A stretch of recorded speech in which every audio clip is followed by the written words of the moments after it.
Écriture dans l'épître de Paul aux Romains au chapitre 12. J'ai placé ce texte depuis quelque temps devant vos yeux, ce chapitre qui va nous parler des grandes valeurs et des grandes vertus de la foi chrétienne.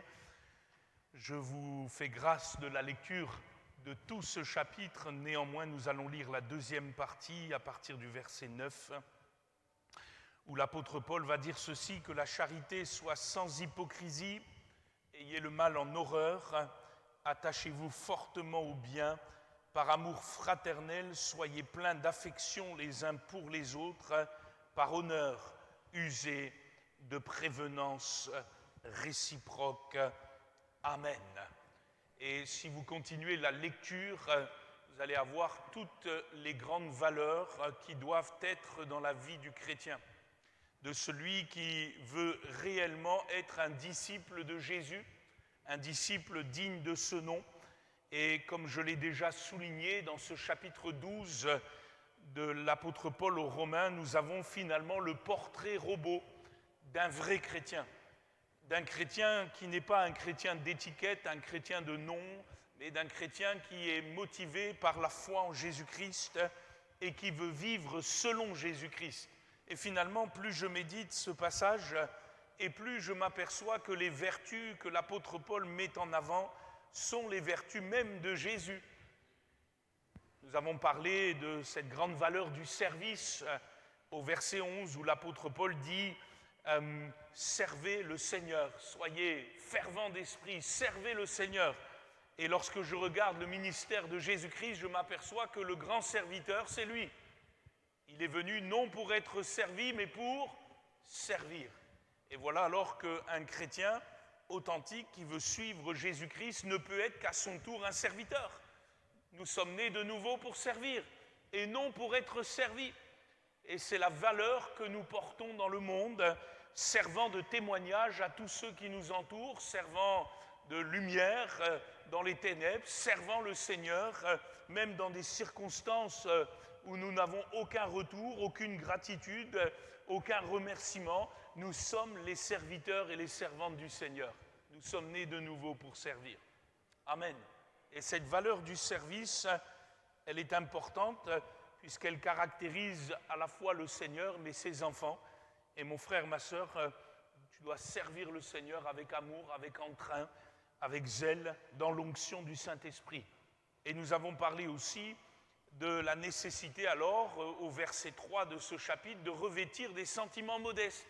Et oui, puisque nous sommes des serviteurs, nous sommes appelés à nous humilier, nous sommes appelés à nous abaisser. Nous nous souvenons aussi que l'humble par excellence, c'est Jésus. Il s'est humilié, il s'est dépouillé, il s'est fait homme, il a pris la forme d'un serviteur dans la chambre haute, il s'est abaissé, il a pris la bassine, il a pris le torchon, il a lavé les pieds de ses disciples, il a même lavé les pieds de Judas, qui allait le trahir quelques heures plus tard. Il a été modeste, le Seigneur. Pourtant, il était le Fils de Dieu. Il a quitté tous les éclats, tous les honneurs, et il a eu pour seul objectif de faire la volonté de son Père dans une humilité parfaite, s'humiliant, dit l'apôtre Paul, même jusqu'à la mort sur la croix. Rendez-vous compte, à l'époque, il n'y avait pas pire châtiment que la croix. Il était exposé, nu comme un ver, humilié de chez les humiliés. Il a été le modeste. Il s'est élevé comme une faible plante. Son aspect n'avait rien pour nous plaire, mais il nous a gagnés par son cœur et son humilité. Amen. Mon frère, ma sœur, sois modeste, sois humble, parce que c'est Jésus-Christ. Ne sois pas attiré par ce qui est élevé, dit l'apôtre Paul dans ce texte. Ne sois pas attiré par l'éclat de ce monde. Non, sois attiré comme le Seigneur par ce qui est petit, ce qui est humble. Et si tu es fidèle dans les petites choses, Dieu t'en confiera des grandes, que son nom soit béni. Amen. Ce soir, j'aimerais me centrer sur ce verset 3, une troisième vertu, une troisième valeur de Christ très importante, et c'est celle de l'honneur. Regardez ce qu'il dit au verset 10, par honneur, dans la deuxième partie du verset 10, par honneur, usez de prévenance réciproque. Par honneur, user de prévenance réciproque. Paul va mettre la lumière sur l'honneur comme quelque chose d'important, de nécessaire à la foi, à la piété, pour plaire à Dieu. Et à mon avis, la valeur de l'honneur n'est pas simplement dans ce verset, elle est imprégnée dans tout ce chapitre. Parce que le vrai chrétien, il met son honneur à servir Dieu. Il met son honneur à offrir son corps comme un sacrifice vivant, saint et agréable, ce qui sera de sa part un culte raisonnable. Il met son honneur à être membres les uns des autres, à s'intégrer dans le corps de Christ, à mettre ses dons au service des uns et des autres. Il met son honneur à avoir un amour sans hypocrisie, à concrétiser toutes ces recommandations de Paul dans la foi. Frères et sœurs, quel honneur de servir Jésus. Quel honneur de faire partie de son corps, d'être membre de son Église. Et je ne parle pas d'un registre paroissial, je parle de son Église une et universelle, de cette Église invisible. Quelle grâce d'avoir été choisi, quel honneur d'avoir été choisi de par le monde, quel honneur de bénir maintenant le Seigneur, quel honneur aussi de prier, de pouvoir avoir accès au trône et de même prier pour ceux qui nous persécutent. Quel honneur de donner à manger même à nos ennemis. Selon ce que dit l'apôtre Paul, si ton ennemi a faim, dans la fin de ce texte, donne-lui à manger. S'il a soif, donne-lui à boire. Quel honneur de patienter dans l'affliction comme les saints prophètes d'autrefois. Quel honneur d'avoir la capacité de se réjouir avec ceux qui se réjouissent, de pleurer avec ceux qui pleurent. Frères et sœurs, j'aimerais vous montrer ce soir que la vie chrétienne authentique est faite d'honneur. Et nous sommes appelés alors à être des hommes et des femmes d'honneur. C'est ce que Dieu a fait de nous, des enfants dignes de son nom. Il y a un honneur particulier dans la foi chrétienne. Et il semble que cette vertu ne soit pas très en vogue dans ce siècle. Nous vivons dans un siècle de déshonneur. Nous vivons dans un siècle de misérabilisme, de petitesse, de dégradation en tout genre, de déshonneur en tout genre, de lâcheté, d'hypocrisie. Nous vivons dans un monde même de manque de politesse. Rendez-vous compte aujourd'hui jusqu'où on est arrivé dans la déchéance humaine, jusqu'à un déshonneur pas possible dans les relations les uns avec les autres. Où est l'honneur des hommes aujourd'hui ? Il me semble qu'il s'est évaporé avec le réchauffement climatique. C'est le papa qui se comporte n'importe comment dans son foyer. C'est la maman qui, dès que son mari a le dos tourné, est toujours en train de critiquer son mari aux quatre coins des rues. C'est les enfants qui n'ont plus un gramme de respect pour ceux qui les ont précédés. C'est la société sans honneur dans laquelle nous vivons, où tout est remis sans cesse en question, où on parle n'importe comment aujourd'hui, on entend tout et n'importe quoi, où on se permet même d'aller gifler le plus haut représentant de l'État. Puis certains applaudissent des deux mains. Et où est l'honneur des hommes ? Vous savez, s'il y a un titre d'un article de journal qu'on pourrait faire, c'est celui-ci. L'honneur a disparu. On a volé l'honneur. Mes frères et sœurs, j'aimerais quand même nous rappeler que Jésus était un homme d'honneur. C'était un homme honorable, et parce que c'était un homme honorable, c'était un homme honoré. Jamais homme n'a été plus un homme d'honneur que le Seigneur Jésus. Est-ce que vous l'avez déjà regardé Jésus sous cet angle-là ? Quel honneur dans ses paroles, quel honneur dans ses propos, quel honneur avec les plus faibles, les plus démunis, avec les plus exposés, quel honneur même avec les petits qu'il prenait dans ses mains pour les bénir au nom du Père et pour prier pour eux. Quel honneur pour les laisser pour compte. Quel honneur même, quand je regarde Jésus, dans son comportement avec le sexe opposé. Il n'y a pas un écart, c'est le Seigneur. Hein ?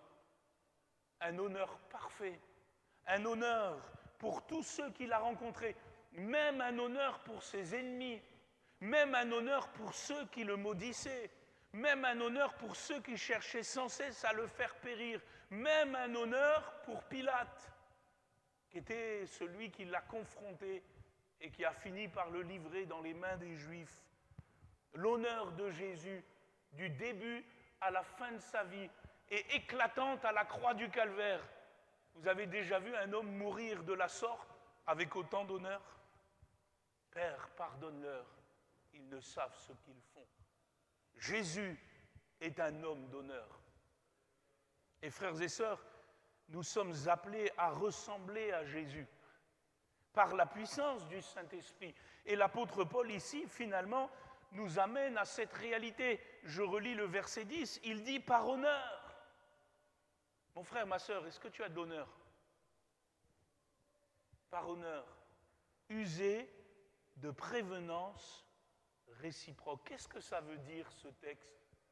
Parce qu'on n'y s'est pas beaucoup attardé dans nos prédications. On l'a souvent lu. Mais qu'est-ce que ça veut dire? Qu'est-ce que cette fameuse prévenance réciproque qui est au cœur de l'honneur chrétien? Alors je vous donne une autre version pour que vous compreniez bien un peu plus la pensée de l'apôtre Paul. Une autre traduction dit ceci, et je lis l'entièreté du verset 10 dans cette nouvelle traduction. Il dit « par amour fraternel, manifestez de la tendresse envers vous ». Question d'affection. Manifestez de la tendresse envers vous. Là aussi, on vit dans un siècle, que de rudesse, que de paroles acerbes. Et on se demande où est la tendresse dans les rapports. Et frères et sœurs, il ne faut pas qu'il en soit ainsi au milieu de nous.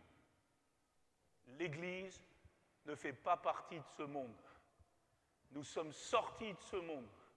Et aujourd'hui, nous voulons vivre comme le Seigneur, manifester de la tendresse entre vous.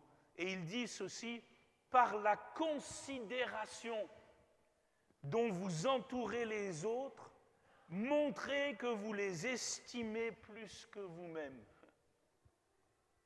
Et c'est ça l'honneur. Par honneur, par la considération que vous avez les uns pour les autres. Montrez que vous les estimez. Usez de prévenance réciproque. C'est lié à l'estime dans le texte original. D'ailleurs, Paul dit en grec « te timé, allelous, proegomenoi ». Te timé, timé. En français, ça donnait « estime ». Vous l'entendez, « te timé », l'estime. Et donc, je comprends que dans l'honneur, il y a la considération, il y a l'estime, et il y a donc la valeur, la valorisation de l'autre. Et tout ça forme plus que le respect. Ce n'est qu'une part de l'honneur. Tout cela forme ce bel honneur que Dieu a pour nous. Parce que, frères et sœurs, Dieu nous estime. Amen. Et pourtant, nous n'étions pas honorables. Mais Dieu nous a estimés. La Bible dit, Jésus n'a pas estimé comme une proie arrachée d'être l'égal de Dieu pour nous sauver parce qu'il avait de l'estime pour nous. Et il nous a aimés avec tendresse. Il nous a ramenés vers lui. Et c'est plus que du respect, c'est de l'amour de Dieu. Alors vous allez me demander, mais cet honneur chrétien, jusqu'où il va? Ah, mais la Bible va répondre à cela et on va prendre des textes. Regardez le premier texte dans le chapitre 13 aux Romains, au verset 7.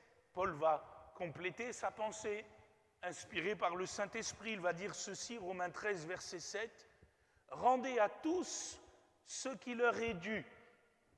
L'impôt à qui vous devez l'impôt. Le tribut à qui vous devez le tribut.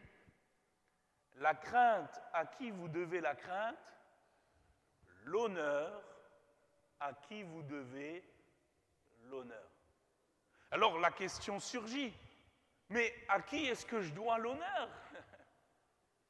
Et la Bible va encore répondre très clairement à cette question. 1 Pierre, chapitre 2, verset 17. La parole de Dieu va être très claire par la bouche de l'apôtre Pierre, inspirée du même esprit que l'apôtre Paul dans ses récits, dans ses textes, dans ses lettres. Et il va dire ceci, 1 Pierre 2, 17.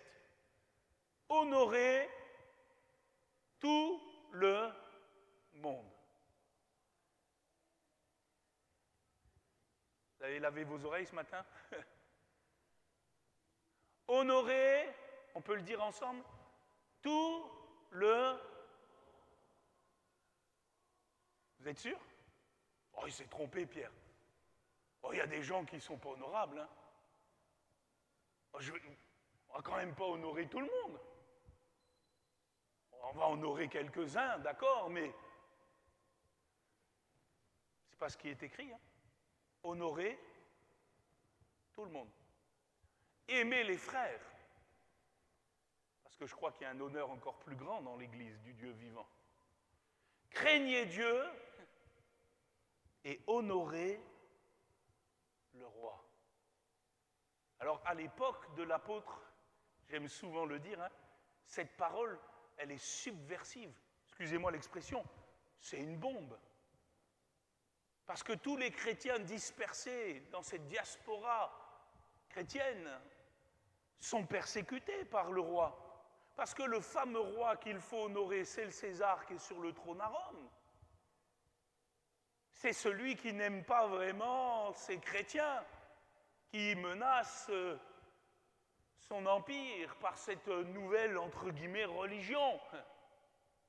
Et plus les années vont passer au 1er siècle, et plus les Césars qui vont se succéder vont être de plus en plus violents, méchants, persécuteurs de l'Église. C'est Néron, c'est Domitien. Et pourtant, l'apôtre Pierre va dire honorer le roi. Et ça nous semble inimaginable, ça nous semble incongru. Comment cela peut-il être possible? Comment honorer un tel homme? C'est sans compter, frères et sœurs, sur la grâce de Dieu, parce que c'est un miracle de l'Esprit. Et c'est sans compter aussi sur cette grâce de Dieu qui peut nous faire voir l'image de Dieu dans l'autre. Pourquoi je suis appelé à honorer tout le monde, sans distinction? Parce que tout le monde, ici-bas, quel qu'il soit, même le pire, porte l'image de Dieu en lui. Et le déshonorer, c'est déshonorer son Créateur. C'est déshonorer celui qui l'a fait naître. Oh, certes, il n'est peut-être pas comme il faudrait qu'il soit. Il est peut-être le pire, comme l'apôtre Paul pouvait le dire avant de se convertir. Néanmoins, il porte l'image de Dieu en lui.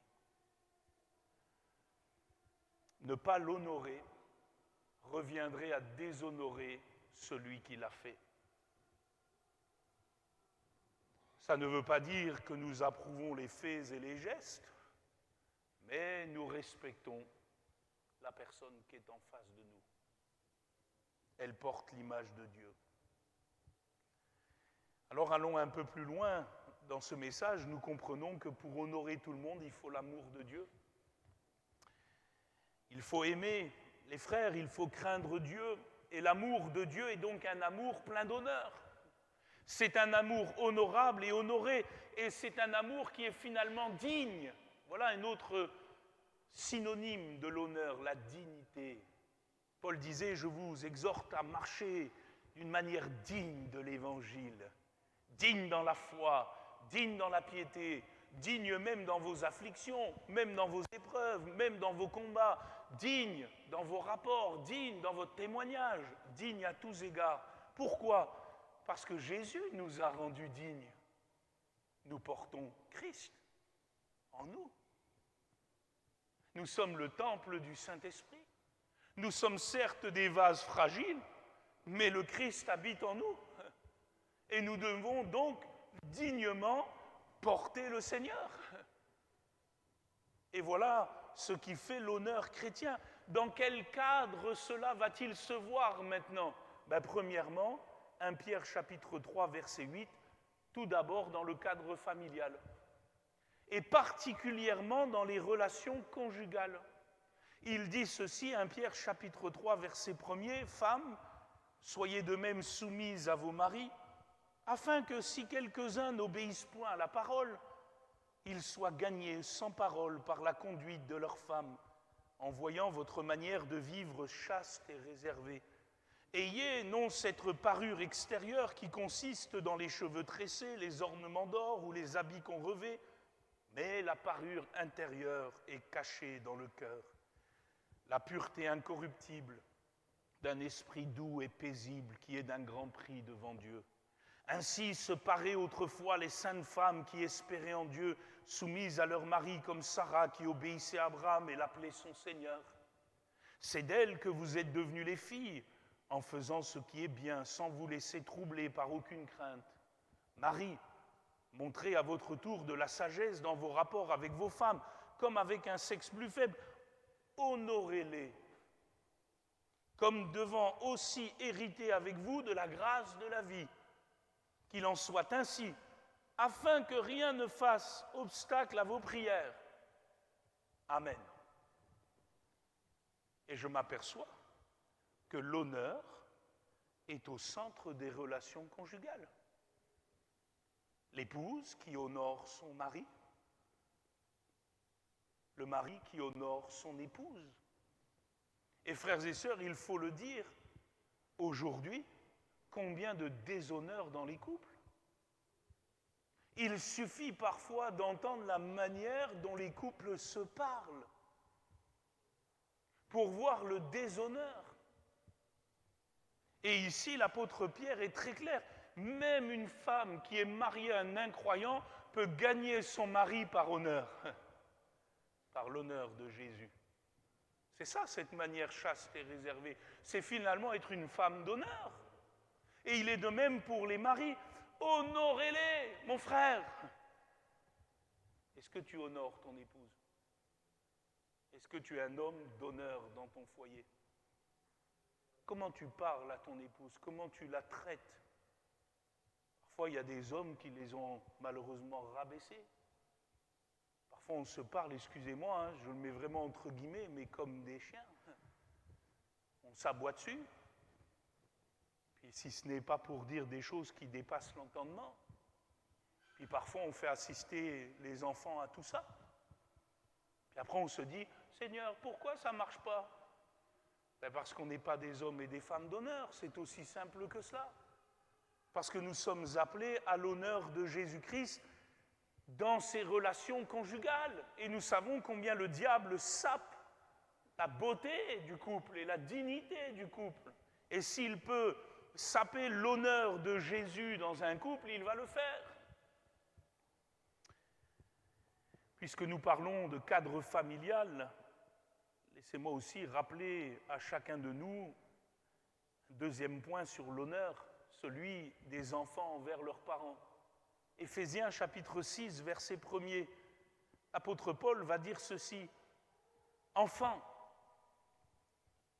Alors jusqu'à quand on est des enfants? Ah, si vous avez des parents âgés, vous êtes toujours leurs enfants. Enfants, obéissez à vos parents selon le Seigneur, car cela est juste. Ah, je voudrais dire aux enfants, même aux plus jeunes, ce soir, obéir à nos parents, ce n'est pas une médaille, c'est juste. C'est juste. Mais il ajoute, honore ton père et ta mère. C'est le premier commandement avec une promesse, afin que tu sois heureux et que tu vives longtemps sur la terre. L'honneur pour son papa, pour sa maman. Alors vous allez tout de suite me dire, oui, mais il y a des papas et des mamans, ils ne sont pas honorables, ils n'ont vraiment pas été honorables. Oui, c'est vrai.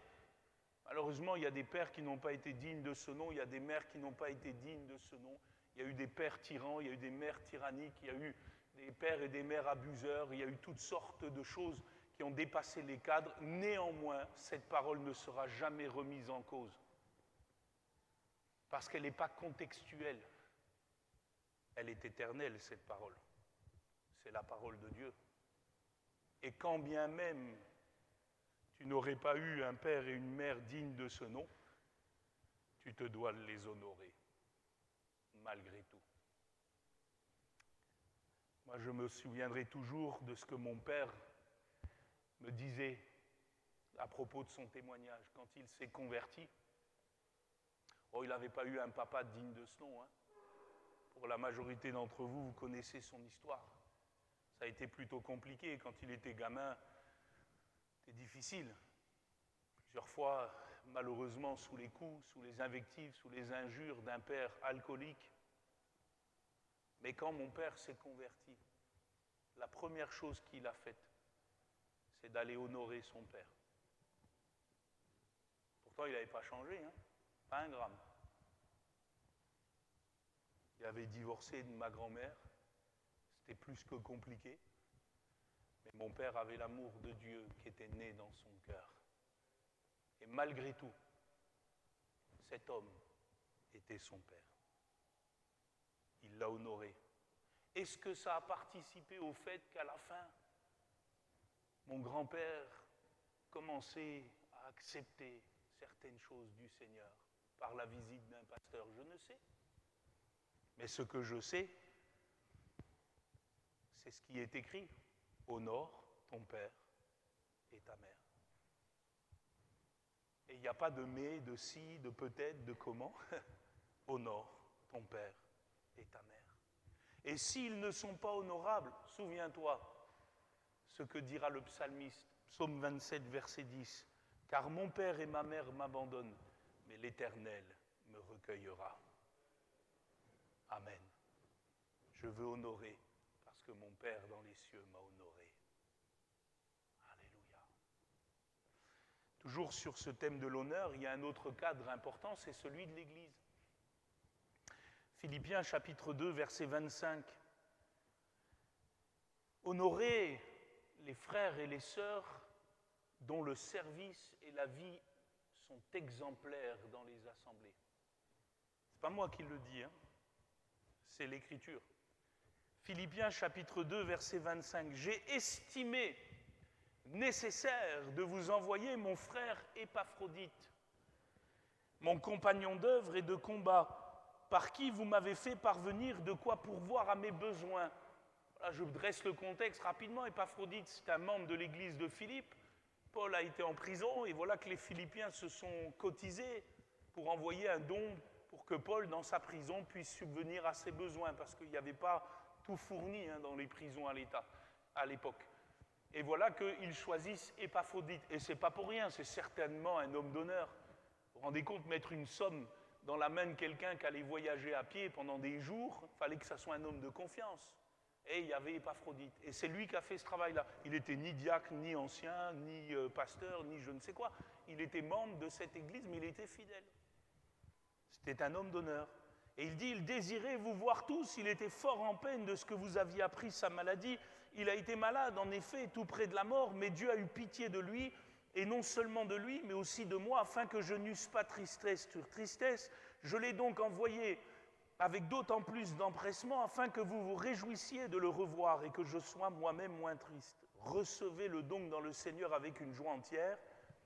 Honorez de tels hommes. Et ici, ça signifie manifester de la déférence envers eux. Ayez de l'admiration pour eux. Exprimez-la. Alors ça, on n'est pas très champion pour ça, nous. Hein. On est souvent champion pour dire ce qui ne va pas. Mais alors, quand il faut exprimer de la déférence à quelqu'un qui a un service exemplaire, c'est compliqué. Ou alors, si on le fait... Souvent, les autres sont jaloux. Vous savez, moi, j'ai une anecdote comme ça. J'avais une sœur, ça reste entre nous. J'avais une sœur, elle avait vraiment servi avec honneur. Et elle rendait son tablier pour X raisons. Et voilà que moi, j'ai eu à cœur, en face de l'église, de l'honorer et de lui donner un bouquet de fleurs de la part de l'église. Mais qu'est-ce que j'ai pas fait? Ouais, moi, j'ai pas eu des fleurs, hein. Moi aussi, il ne m'a pas honoré comme ça, moi. Hein. Ah, j'ai tout en... J'ai dit, Seigneur, on en est là. C'est là notre maturité dans la foi. Ah oui. Et frères et sœurs, le Seigneur nous demande d'honorer de tels hommes, de telles femmes. Paul l'a fait. Je vous recommande Phébé, diaconesse de Sancré. Il l'a honoré. Il l'a honoré. Et il faut l'honorer, il faut honorer de tels hommes. C'est la Bible qui nous le demande. Et c'est bizarre, moi j'ai remarqué qu'il n'y a que quand ils sont morts qu'on commence à les honorer. Enfin, Jésus, il serait au milieu de nous, il nous dirait « Laisse les morts enterrer les morts, hein, toi va annoncer le royaume de Dieu. » Parce que s'il y a quelque chose à dire d'honneur, dis-le de son vivant. Hein. Vous pouvez dire Amen à ça? Eh oui, Amen. Frère, ah, je suis content. Sœur, ah, je suis contente, sœur. Vous êtes bien occupés de mes enfants au club cette année. Merci. Alléluia. Frère, ah, vous avez fait chanter ce matin les musiciens, vous avez bien joué, super. Ah, sœur, merci. Quand j'arrive aux toilettes, c'est propre. J'ai l'impression que parfois tout est dû, hein, parce qu'on est dans cette génération. Et frères et sœurs, je le répète, nous ne sommes plus du monde. Nous sommes des hommes et des femmes d'honneur. Et par honneur, usez de prévenance réciproque. Manifestez votre déférence. C'est ce que dit le texte d'un point de vue original. C'est ce que fait Jésus avec nous. C'est bien, bon et fidèle serviteur, entre dans la joie de ton maître. Vous savez que Jésus nous honore? Amen. Eh bien, nous sommes appelés à honorer. Honorer ceux qui ont travaillé. La Bible parle aussi d'honorer les anciens qui dirigent bien. C'est ce qui est écrit. 1 Timothée, chapitre 5, verset 17. Que les anciens qui dirigent bien soient jugés dignes d'un double honneur. Surtout ceux qui travaillent à la prédication et à l'enseignement, car l'Écriture dit « Tu n'en muselleras point le bœuf quand il foule le grain, et l'ouvrier mérite son salaire. » Honorez les serviteurs de Dieu. Honorez nos diacres, nos anciens, nos responsables, les ministères. Ça fait partie de l'honneur chrétien. Oui, tout n'est pas toujours parfait. Oui, parfois il y a des choses qu'il faut modifier. Parfois il y a des choses aussi sur lesquelles il faut certainement parler. Mais enfin, ça va toujours mieux quand l'honneur il est cultivé hein, dans une église. L'honneur. Alors, quatrième cadre, et j'ai bientôt terminé, le monde du travail. Moi, j'aime beaucoup la parole de Dieu, elle est très, très, très pragmatique, hein, c'est concret. 1 Timothée, chapitre 6, versets 1er et 2e. Que dit Paul? Que tous ceux qui sont sous le joug de la servitude regardent leur maître comme digne de tout honneur, afin que le nom de Dieu et la doctrine ne soient pas blasphémés. Ah, Seigneur, je te remercie pour mon patron. Bénis-le, Seigneur. Parce que si j'ai un travail, c'est qu'il est là. Enfin, je ne l'entends pas souvent, ça, comme prière dans les églises. Hein. Parce que souvent, on entend « Oh, mon patron, tu sais, pasteur, mon patron. Oh, j'en peux plus de mon patron. Si je pouvais changer de travail. Ah, parce que mon patron. » Puis j'ai l'impression que parfois, on ne fait pas mieux que les gens du monde. Et nous devrions nous démarquer puisque la parole de Dieu est en jeu. Le témoignage de Christ est en jeu. Et il nous faut regarder nos maîtres comme dignes de tout honneur. Et que ceux, dit l'apôtre, qui ont des fidèles pour maîtres ne les méprisent pas sous prétexte qu'ils sont frères, mais qu'ils les servent d'autant mieux que ce sont des fidèles et des bien-aimés qui s'attachent à leur faire du bien. Voilà. On a en filigrane l'histoire de Philémon et Onésime. Alors, comprenez bien, il n'y a pas l'apologie de l'esclavage dans la Bible, hein, mais il y a un contexte. Il est là, il est de fait. Et à cause de ce contexte, Paul donne des recommandations qu'on peut appliquer dans le monde du travail aujourd'hui. Et il dit, voilà, peut-être que ton patron, c'est un frère d'une assemblée. Ben, tu dois encore plus montrer d'honneur pour lui. Et ce n'est pas parce que c'est un frère que tu peux te permettre de. C'est ce qu'il dit, l'apôtre Paul, au contraire. Enseigne ces choses, dit-il, et recommande-les. Alors c'est ce que je fais ce soir. Enseigne ces choses, recommande-les. Sois un homme d'honneur dans ton métier. Allez, je parle pour terminer aux jeunes. 2 Timothée, chapitre 2, versets 21 et 22. Une jeunesse honorable. Surtout vis-à-vis de toutes les tentations sexuelles, sentimentales et autres qu'il y a dans le monde. C'est ce que dit Paul dans 2 Timothée, chapitre 2, verset 21. Si donc quelqu'un se conserve pur en s'abstenant de ces choses, et c'est quoi les choses? C'est les choses qui précèdent la fornication et l'immoralité et autres, il sera un vase d'honneur. Alléluia. Sanctifié, utile à son maître, propre à toute bonne œuvre, fuit les passions de la jeunesse, recherche la justice, la foi, la charité, la paix avec ceux qui invoquent le Seigneur d'un cœur pur. Un vase d'honneur. Comment? Par la pureté. D'ailleurs, dans l'Ancien Testament, il y avait même ce cas où il ne fallait pas déshonorer la jeune fille vierge. Parce que celui qui allait la déshonorer, et comprenez bien, je ne vous fais pas un dessin, il devait la prendre pour épouse. Parce qu'il l'avait déshonorée. Alors j'ai l'impression qu'aujourd'hui, cette vérité biblique, oh là là, elle est à 1000 lieues du contexte actuel, où nos jeunes aujourd'hui vivent une vie... Puis après, ils se plaignent qu'il n'y a pas d'honneur. L'honneur, il se cultive dans la pureté. D'ailleurs, c'est ce que Dieu reprochait à Israël dans Ézéchiel 33, verset 26. Vous vous appuyez sur votre épée, vous commettez des abominations, chacun de vous déshonore la femme de son prochain. Et vous posséderiez le pays, dit Dieu.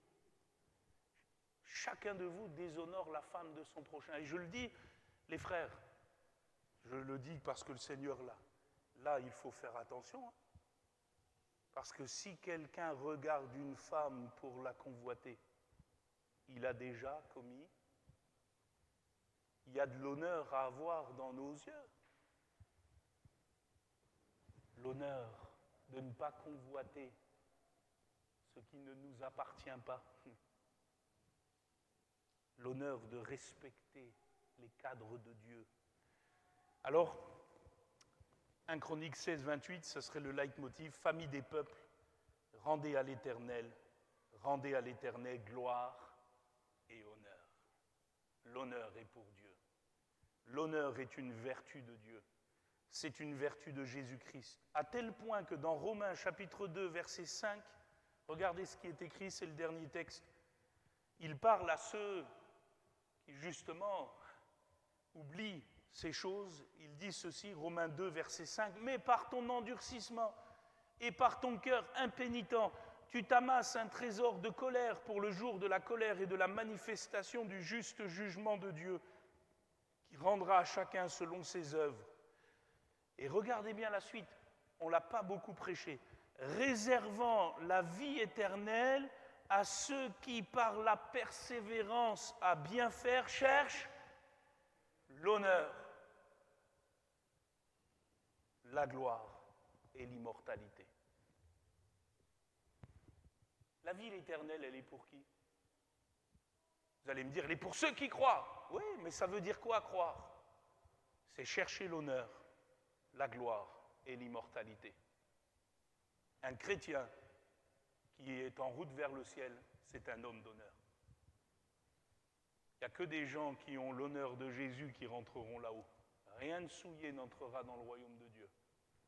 Par honneur, usé de prévenance réciproque. Amen. Merci pour ta parole, Seigneur. Bouleverse nos cœurs, Jésus. Nous sommes loin de te ressembler, moi le premier.